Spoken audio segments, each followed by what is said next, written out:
Welcome back ख़वातीन वज़ात। अलीना शेखी साहिबा हमारे साथ मौजूद है। अलीना, बहुत सारे सवाल थे, लेकिन मैं पहला सवाल तो आपसे ये करना चाहूँगा कि बहुत से हलकों में अब पाकिस्तान तहरीक इंसाफ के 8 फरवरी के एहतजाज के हवाले से बात की जा रही है, लेकिन बहुत हल्के ये भी कह रहे हैं कि उनको ये कॉल वापस लेनी चाहिए क्योंकि हो सकता है कि 9 मई वाला वाक़या वापस आ जाए। सो क्या आप समझती हैं कि वो ये कॉल वापस लेंगे, और अगर कॉल वापस नहीं लेते हैं तो ये एहतजाज कितना पुरअमन होगा? देखिए, पाकिस्तान तहरीक इंसाफ तो हमेशा ये बात कहती है कि वो पुरअमन एहतजाज पर यकीन रखती है और पुरअमन एहतजाज ही करती है। इसका हमने इसकी रिफ्लेक्शन हमें कराची के सोहेल आफरीदी साहब के उस दौरे के दौरान भी नज़र आई, जब 2 रोज़ तक वो फ्रीली मूव अराउंड कर रहे थे कराची में। सिंध हुकूमत ने भी उनको बड़ा प्रोटोकॉल और बड़ा अच्छा वेलकम किया था। एयरपोर्ट में आपको वो जो मनाजिर उनको रिसीव करने के नज़र आए थे, जहाँ पर आवाम का एक जमे गफ़ीर था, वो किसी जलसे से कम के मनाजिर नहीं थे। उसमें किसी ने एक दूसरे पर जो है वो कोई तशद्दुद नहीं किया, कोई वहाँ पर आर्म्ड वहाँ पर लोगों की मौजूदगी का कोई जिक्र नहीं किया गया। सिंध हुकूमत ने भी कोई किसी किस्म का उस वक्त तक इल्ज़ाम नहीं आयद किया जब तक ये दौरा कंक्लूड नहीं हो गया। जब ये दौरा कंक्लूड होकर सोहेल आफरीदी साहब रवाना हो गए, उसके बाद शायद एक आफ्टर थॉट शायद था सिंध हुकूमत का कि उनको एकदम से रियलाइजेशन हुई। सूबाई वजीर जो है, सीनियर वजीर है शजील मेमन साहब, उनका सामने आकर ये कहना कि जी ये 9 मई की तर्ज का कोई वाक़या करना चाहते थे। सिंध हुकूमत ने तो बड़ा अच्छा प्रोटोकॉल देकर और बड़ा सिंधी अजरक और सिंधी टोपी पहना के उनको रिसीव किया गया था। ये बड़े अच्छे जेस्चर्स, और अनलाइक पंजाब हुकूमत जिसने एक बर्ताव उनके साथ रखा ड्यूरिंग लाहौर विजिट, वो सिंध हुकूमत तो एक बाजी ले गई पंजाब हुकूमत पर फिर उसके बाद ये कहना कि ये जी 9 मई की तर्ज का कोई वाक़या करना चाहते थे। उन्होंने तो हमेशा पाकिस्तान तहरीक इंसाफ की जानिब से कहा गया कि हम पुरअमन लोग हैं और हम पुरअमन जो है वो मुजाहरे पे यकीन रखते हैं, और पुरअमन एहतजाज मेरे ख्याल से आईन पाकिस्तान भी हर शहरी को हक देता है कि वो एहतजाज करे, आईन कानून में रह के जो है, जो आपको आईन आपको इजाज़त देता है कि आप प्रोटेस्ट कर सकते हैं, आप अपने ख्यालात का इजहार कर सकते हैं। लेकिन यही सारी चीज़ों पे कदगने लगाना या आइन के मुताबिक उनको उनके हुकूक ना देना, ये ज़्यादा बड़े सवालात हैं। पाकिस्तान तहरीक इंसाफ 9 मई के हवाले से भी अगरचे उनका मौक़िफ़ बहुत क्लियर है कि 9 मई जो कि जिसको 3 साल होने लग रहे हैं, उसकी एविडेंसेस वो कहते हैं कि जी CCTV फुटेजेस जो है वो सामने रखी जाए। और इमरान खान साहब का भी आपको याद है मौक़िफ़ यही है, हमेशा रहा है कि इसकी इंक्वायरी कराई जाए, एक इंडिपेंडेंट इसकी जुडिशल इंक्वायरी कराई जाए, और जुडिशल इंक्वायरी के साथ साथ इसमें एविडेंसेस को जो है वो सामने रखा जाए। और अगर तो इमरान खान साहब के लोग जो है उसमें आइडेंटिफाई होते हैं, अगर वो मुलव्वस है, तो इमरान खान साहब ने यहाँ तक कहा था कि जी फिर वो माफ़ी मांगेंगे। सो ये मामला बज़ाहिर इतना आसान नहीं नज़र आता। हुकूमत जो है वो नेचुरली देख चुकी है, लाहौर में तमाम तर कदगनों के ब्लॉकेट्स के बावजूद लोगों का सड़कों पर निकल आना, कराची में एक फ्री हैंड देकर, और फिर अगरचे उनको जलसे की बाकायदा उस तरह से NOC का मामला बहुत तूल पकड़ गया था, लास्ट मिनट पे उनको NOC व्हाट्सएप पे भी जो PTI के अरकान बताते हैं, रहनुमा बताते हैं कि लास्ट मिनट पे उनको NOC दिया गया। सो वो सब कुछ हमें बता रहा है कि खाइफ थे, बहुत डर खौफ इस बात का था कि जी बहुत ज़्यादा लोग जो है वो गैल्वनाइज ना हो जाएं। मोबिलाइजेशन लोगों की वो इटसेल्फ हुकूमतों के लिए बहुत एक फियर फैक्टर होता है किसी भी हुकूमत के लिए, कि एक केओस और एक लोगों का मुतहर्रिक होना, सिटिंग गवर्नमेंट के खिलाफ बाहर निकल जाना, जो कि मैं समझती हूँ बार बार इस हुकूमत को यही बावर कराया जा रहा है कि लोगों के साथ इंगेज कीजिए, ऑपोजिशन को कॉर्नर करने के बजाय उनको इंगेज कीजिए, मामलात को आइन के मुताबिक चलाइए। मीडिया के हवाले से भी हम अपनी फ्रेटर्निटी में भी कहते हैं कि जी कदगनों से हल नहीं निकलते,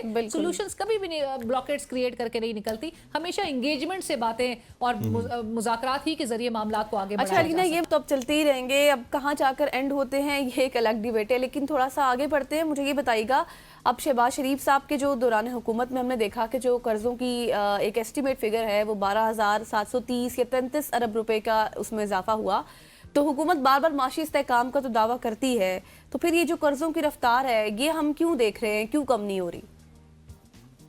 कर्जे ज़रूर लेने पड़ रहे हैं, और अब हुकूमत से सवाल ही बनता है कि जब आपके अखराजात इतने ज़्यादा हों, जब आपके दौरे मुसलसल दौरे जो है वज़ीर आज़म के गिने जा रहे हों, जब इतने शाहाना अखराजात हों तो नेचुरली उसको मीट करने के लिए आपको कर्ज़ों पर इन्हिसार करना पड़ता है। और ये वो मुल्क है कि जो बैरूनी कर्जे भी एक बहुत हमें उसका क्वांटम भी ज़्यादा नज़र आता है। हर शहरी जो है वो इतने एक मकरूज़ इस मुल्क का दिखाई दे रहा है। लोगों के अपने घरों की हालत जो है वो आपके सामने है। बिल्कुल। लोग यहाँ पर अपने घर में भी जो बजट चलाना है उसको में भी कर्ज लेकर जो है वो गुजारा कर रहे हैं। सो एक ऐसे मुल्क की आकाश जो है वो इस तरह से की जा रही है कि जहाँ पर बड़े एक लैविश स्पेंडिंग है हुकूमतों की। काबीना आप देख लीजिए कि कितनी तवील एक काबीना, एक्सटेंडेड काबीना है। जाहिर है हाइब्रिड फिर हमें और जो कोलिशन गवर्नमेंट्स होती हैं उसमें सबको अकोमोडेट करा जाता है। इसके साथ साथ ही आप लेकिन दूसरी तरफ ये देखिए कि ये तमाम तर अखराजात अपनी जगह, आप आवाम को क्या रिलीफ दे रहे हैं? आवाम को उनके घरों में इस वक्त हालत ये है कि 2 वक्त की रोटी जो है वो पूरी करना मुश्किल हो गई है। लोग जो है वो क्या कमाएं, क्या बचाएं। मैं अगले रोज़ वज़ीर पार्लिमानी उमूर हमारे साथ गुफ्तगू कर रहे थे, डॉक्टर तारिक फजल चौधरी साहब, तो उन्होंने कहा कि जी हमें वाकई दिल करता है कि आवाम की जो एक वो मिनिमम वेज है वो भी बढ़कर 1 लाख रुपए तक हो जाए। 1 लाख रुपए तक होने के लिए आपके पास एक जो हमें बार बार विजन की बात बताई जाती है, आवाम के रिलीफ देने की बात बताई जाती है। जब तमाम हुक्मरान हमें यही लेजिस्लेटर्स सर जोड़कर 26वीं आईनी तरमीम और 27वीं आईनी तरमीम के लिए रात गए तक हमें असेंबली में अवानों में बैठे नजर आ सकते हैं, तो ये अवाम को रिलीफ देने के लिए इतने क्यों नहीं मुतहर्रिक और इतने हमें एक्टिव नजर आते हैं कि जहां पर आपने इन्हीं के वोट से जब आप आते हैं और प्री इलेक्शन फेज में इसी अवाम को क्या क्या आप ख्वाब नहीं दिखाते हैं। लेकिन हाल ये है कि इकोनॉमी के जितने दावे एक तरफ मैं समझती हूँ, आप जहाँ पर समझते हैं कि आपने बहुत इकोनॉमी को जो है वो एक चार चांद लगा दी है माशी तौर पे जिस तरह हमें बताया जाता है, अगरचे सूरत हाल ऑन ग्राउंड इससे फ़र्क है। और इसकी एक मिसाल मैं आपको नदीम अफजल चंद साहब जो कि हुकूमती जमात का हिस्सा है, पाकिस्तान पीपल्स पार्टी के सीनियर रहनुमा हैं, मरकजी सेक्रेटरी इत्तलात हैं उस जमात के, नदीम अफजल चंद साहब ने एक जिक्र किया। उन्होंने कहा कि उन्होंने अपने गाँव से लीमू इस्लामाबाद भिजवाए और लीमू जो है वो 5 रोज तक फरोख्त नहीं हो सके। अच्छा। तो उन्होंने कहा कि मैं इकोनॉमी में मुल्क की मीशत के हवाले से उसकी कारकर्दगी के हवाले से क्या बात करूं, क्योंकि हम तो हलकों में रहते हैं। हाँ। और जो हलके में रहते हैं जाहिर है आपको अपने वोटर का, अपने हल्के की आवाम का सामना करना पड़ता है। हालत इस वक्त ये है कि एक सिर्फ लीमू का एग्जाम्पल, और हमें ज़रूर ये बात बताई जाती है कि हमारे पाक इंडिया कॉन्फ्लिक्ट के दौरान जो हमारी एक स्किल सेट था उसके बाद हमारे जहाज़ों की जो मांग है वो दुनिया भर में बढ़ गई है, लेकिन हमें अपना घर के अंदर के जो मामलात हैं और जो हमें अपने घर के अंदर के मामलात करना चाहिए। अलीना साहिबा, thank you so much for joining अस। ख़वातीन वज़ात सीनियर एंकर पर्सन अलीना शिगरी हमारे साथ मौजूद थी जो कि मुल्की सियासत के ऊपर गुफ्तगू कर रही थी। बिल्कुल जी, अब आगे थोड़ा सा बढ़ते हैं और अब बात कर लेते हैं क्रिकेट के हवाले से, क्योंकि आईसीसी T20 वर्ल्ड कप 2026 के आगाज में अब सिर्फ 1 माह से भी कम अरसा रह गया है। 7 फरवरी से भारत और श्रीलंका की मुश्तरका मेज़बानी में शुरू होने वाले मेगा इवेंट में शरीक 20 टीमों में से 15 के करीब टीमें अपने स्क्वाड्स का ऐलान कर चुकी हैं, लेकिन पाकिस्तान हमेशा की तरह उन ममालिक में शामिल है जिसने हाल अपने स्क्वाड का ऐलान नहीं किया। और T20 वर्ल्ड कप खेलने कौन जाएगा, स्क्वाड में कौन कौन जगह बना पाएगा और कौन इससे महरूम रहेगा, फिर पाकिस्तानी शायकीन क्रिकेट के सब जानने के लिए बेताबी से मुंतज़िर है। और इसके अलावा हम बात करेंगे कि आईसीसी अंडर 19 वर्ल्ड कप की, क्योंकि पाकिस्तान अपना पहला मैच आज इंग्लैंड के खिलाफ खेलेगा और मैच जो है वो पाकिस्तानी वक्त के मुताबिक 12:30 पर शुरू होगा। तो ये तमाम तर चीज़ें इन पर बात करेंगे। बिल्कुल ऐसी है। और इन पे बात करने से पहले एक टॉपिक ऐसा है जिस पे मैं बात करना चाहता हूँ, वो है बांग्लादेश में बांग्लादेश प्रीमियर लीग के 2 मैचेस मनसूख हुए और एक बड़ा अजीब व गरीब सा माहौल कल हमने देखा है बांग्लादेश के क्रिकेटर्स का और बांग्लादेश के बोर्ड का, जहाँ पे वेलफेयर एसोसिएशन ऑफ बांग्लादेश ने एहतजाज किया। उनके 2 मुतालबे थे। एक मुतालबा ये था कि जो डायरेक्टर थे नजमुल इस्लाम साहब, उनको ओहदे से बर्खास्त किया जाए, बरतरफ किया जाए, और दूसरा मुतालबा ये था कि वो पब्लिक अपॉलॉजी करें। एक मुतालबा उनका पूरा हुआ, दूसरा मुतालबा रात तक एक बोन ऑफ कंटेंशन बना रहा बिटवीन क्रिकेटर्स एंड बीसीबी, लेकिन अब सुनने में ये आ रहा है कि ये मामला हल हो चुका है। इसी पे बात करने के लिए हमारे साथ अहमद नजीब सत्ती साहब मौजूद हैं। अहमद साहब, टू स्टार्ट फ्रॉम बांग्लादेश, ये बांग्लादेश में क्या हो रहा है सर? बांग्लादेश में तो क्रिकेट एसोसिएशन भी इतनी ज़्यादा स्ट्रांग है कि उसने बोर्ड को नाकू चने चबवा दिए सर। बांग्लादेश के भी क्रिकेट के मसाइल बहुत ज्यादा हैं। आपको पता है, हमारे जब बात सब कॉन्टिनेंट की आती है या इस साउथ एशियन रीजन में जो मोस्टली क्रिकेट रीजन हैं, इसमें क्रिकेट में पॉलिटिक्स बहुत ज्यादा है। बांग्लादेश भी ऐसी ही एक मसाइल का शिकार है। आज कोई पहला वाकया नहीं है, गाहे बगाहे कोई ना कोई वक्तन फवक्तन, कभी उनके चेयरमैन का चेंज हो जाना, कभी किसी चेयरमैन का किसी खिलाड़ियों के साथ बहुत अच्छे ताल्लुकात होना। तो ये चेंजेस उनके भी ये मसाइल रहे। एक जमाने में हमारे पास मसाइल थे कि साल में 2-3 चेयरमैन तब्दील हो जाना, तो ये उसी सिलसिले की एक कड़ी है। अगर आप पीछे जाएंगे तो इनकी अलग अलग फ्रेंचाइजेस होती थी।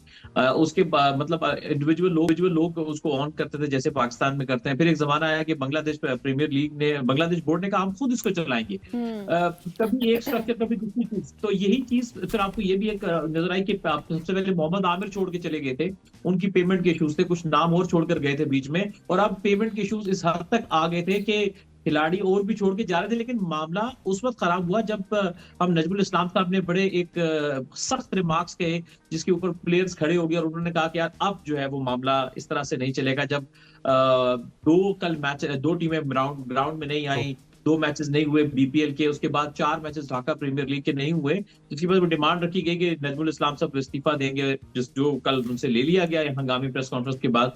और उसके बाद जो है वो बाकी जो मामला भी आपने बताया कि उसके अभी दूसरे मुतालबे का इंतजार है। सही। अच्छा, अब आगे बढ़ते हैं और वही बात कर लेते हैं जिस तरह मैंने शुरू किया था अपना इंट्रो, जिसमें मैंने बात की थी कि अब तो बहुत कम वक्त रह गया है वर्ल्ड कप में भी, लेकिन स्क्वाड अनाउंस नहीं हुआ। क्या वजह नजर आती है, क्यों इतनी कंफ्यूजन है? हर बार ही ऐसा होता है आखिरी वक्त तक। अच्छा, हम लोग डिले इस तरह से करते हैं, आखिरी पता नहीं इसको डाल देंगे, जैसे कि पता नहीं इस वक्त आपके जो लड़के हैं ना वो तो विकेट को आग लगा देंगे। बात ये है कि ऐसा है कि आप देखिए, जिन टीमों में कंफ्यूजन होती है ना, हम जैसे कंफ्यूज होते हैं क्योंकि आखिरी टाइम पर कोई बंदे एक दो एडजस्ट करने होते हैं, उन्हीं का हमेशा डिले होता है। जिन लोगों का थॉट प्लान देखो ना, कोई ये खेल का हिस्सा होता है। कभी आप आगे जाएंगे, पहले राउंड तक जाएंगे, कभी आप हो सकता है फाइनल तक जाएंगे, कभी कोई जीत जाता है।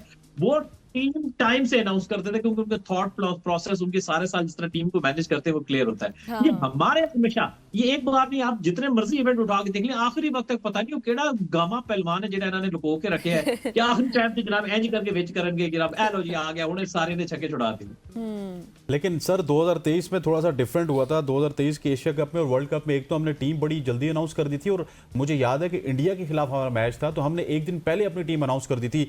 इतनी ज़बरदस्त हमारी दोस्ती यारी थी बाबर आजम की कप्तानी में, लेकिन उसके बाद जो हमारी टीम का हाल हुआ वो आपके सामने। सर मुझे ये बताइएगा कि हमारे यहाँ T20 क्रिकेट में मसाइल खत्म नहीं हो रहे। ये जो पावर रेटिंग है ना, इसका सबसे ज़्यादा मसला मुझे नज़र आता है। साइम अयूब एक पावर हिटर थे, उनको हमने मिस्टर टुक टुक बना दिया। साहिबजादा फरहान के साथ वही प्रॉब्लम चल रहा है जो रिजवान के साथ चल रहा है कि बड़े शॉट्स तो मार सकते हैं लेकिन एट टाइम सिंगल डबल नहीं कर रहे।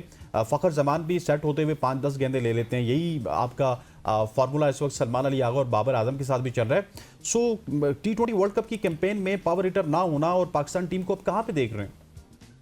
मैं तो पाकिस्तानी टीम को इस वक्त जो है वो एक तजब्जुब के उसमें हाल में देख रहा हूँ। पावर, मुझे लगा आप ऐसा कोई जुमला बोलने वाले। मैं तो समझू कि आप कहेंगे कि मैं तो पाकिस्तान टीम को लाहौर में ही देख रहा हूँ। नहीं, मैं जहन में जुमला आगे तैयार था, फिर मैंने कहा थोड़ी ज्यादा कॉमेडी हो जाएगी। तो वो इसमें ऐसा है कि पाकिस्तान देखें अभी हो क्या रहा है। अब आप लास्ट सीरीज में देखें, आप कहते हैं पावर हिटिंग, आप पावर हिटर बना नहीं रहे हो। अभी आप अब्दुल समद को लेकर गए थे टीम के साथ, आप ख्वाजा नाफे को तो जबरदस्ती विकेट कीपर बनाकर ग्लव्स चढ़ा के टॉप ऑर्डर बैट्समैन को मिडिल ऑर्डर में खिलाने को तैयार हो, लेकिन अब्दुल समद जो आपके साथ गया हुआ था उसको आप जो मिडिल ऑर्डर में पावर हिटिंग करता है उसको आप चांस देने को तैयार नहीं। उससे पहले इरफान खान नियाजी था, वो टीम के साथ ज्यादा पावर हिटर कैरी कर रहा था, अच्छा खासा प्लेयर खिला के टीम से बाहर कर दिया। तो पावर हिटर लोग बनाना नहीं चाहते। दूसरा, हमारे पास दुनिया ने पावर हिटिंग के कोच रखे होते हैं, स्पेशल कोच होते हैं जो कि पावर हिटिंग आपकी इंप्रूव कराते हैं। एक मसला ये भी है कि हमारे प्लेयर्स की एक लिमिटेड पावर हिटिंग की रेंज है। जब टीमें उनको उनकी रेंज में बॉल नहीं देती तो वो शॉट, वो स्कूप नहीं खेल पाते, वो रिवर्स स्वीप नहीं खेल पाते, तो उनकी रेंज छोटी है जिसकी वजह से वो स्ट्रगल करते हैं। तो ये प्रॉब्लम थोड़ा सा आता है। तो मेरा कहना है कि इतनी ऑनेस्ट एफर्ट्स भी नहीं हुए इसको इंप्रूव करने की। अच्छा, अब थोड़ी सी अंडर 19 की बात कर लेते हैं। अमर, ये बताइएगा कि आज पाकिस्तान का पहला मैच है इंग्लैंड के खिलाफ, तो क्या किस तरह का आप देख रहे हैं, क्या चैलेंज होगा सबसे बड़ा? चैलेंज ये होगा कि अभी हम रिसेंटली जो अंडर 19 खेल रहे थे वो एशियन टीमों के साथ खेल रहे थे। नो डाउट हमारी जो टीम अच्छी है। आज इंग्लैंड क्योंकि नया फ्लेवर होगा, इंग्लैंड के पास कोई अच्छी बैटिंग, उनका पता बड़े फ्लैम्बाउंट बैटर्स होते हैं, उनका स्टाइल है खेलने का, फास्ट बॉलिंग अच्छी देखने को मिल सकती है, seam bowling, specially seam bowling. तो मेरा कहना है ये पाकिस्तानी बॉलर्स को मुताद होकर खेलना पड़ेगा। बैटिंग में हम कुछ नामों पे डिपेंड कर रहे हैं। अब ये असल में आप पता चलता है जब आप बड़ी टीमों के खिलाफ खेलते हो, जिसमें हम समीर मिनाज पे डिपेंड कर रहे हैं, आप फरहान यूसुफ अभी कप्तान से कोई बड़ी इनिंग्स नहीं आई, वो उन पे बड़ा डिपेंडेंट प्लेयर अच्छे हैं। तो 2-3 नाम ऐसे हैं, जैसे बीच में उस्मान ने कोई चिप इन कर दिया। जो वरिंग साइन है वो हमारी स्पिन बॉलिंग है। स्पिन बॉलिंग हमारी इतनी अच्छी नहीं है, बस ठीक है, गुजारा इस बार तो ये हमने कमजोर, हमारे पास बहुत अच्छे स्पिनर थे। हुजैफा लास्ट वर्ल्ड कप में भी हाईलाइट हुआ था, उसको स्क्वाड में भी नहीं रख रहे। तो एक तो स्पिन बॉलिंग, दूसरा पाकिस्तान की जो लिमिटेड बैटिंग ऑप्शंस है, ये मेरे लिए वरिंग साइन है। आई होप जो लड़के पहले क्लिक नहीं कर सके इस टूर्नामेंट में क्लिक करेंगे पाकिस्तान के। ठीक हो गया और हम भी यही उम्मीद करते हैं कि वो इस टूर्नामेंट में क्लिक करेंगे। अहमद साहब, thank you so much for joining us. Ahmad Najeeb Satti हमारे साथ मौजूद थे, जो कि क्रिकेट के ऊपर बांग्लादेश से हमने बात स्टार्ट की, उसके बाद हम पाकिस्तान के ऊपर आए और फिर हम अंडर 19 के बच्चों के हवाले से हमने बात की। यहाँ पे वक्त वो चाहता है एक शॉर्ट सी कमर्शियल ब्रेक का। ब्रेक लेते हैं, वापस आते हैं, हमारे साथ रहिएगा।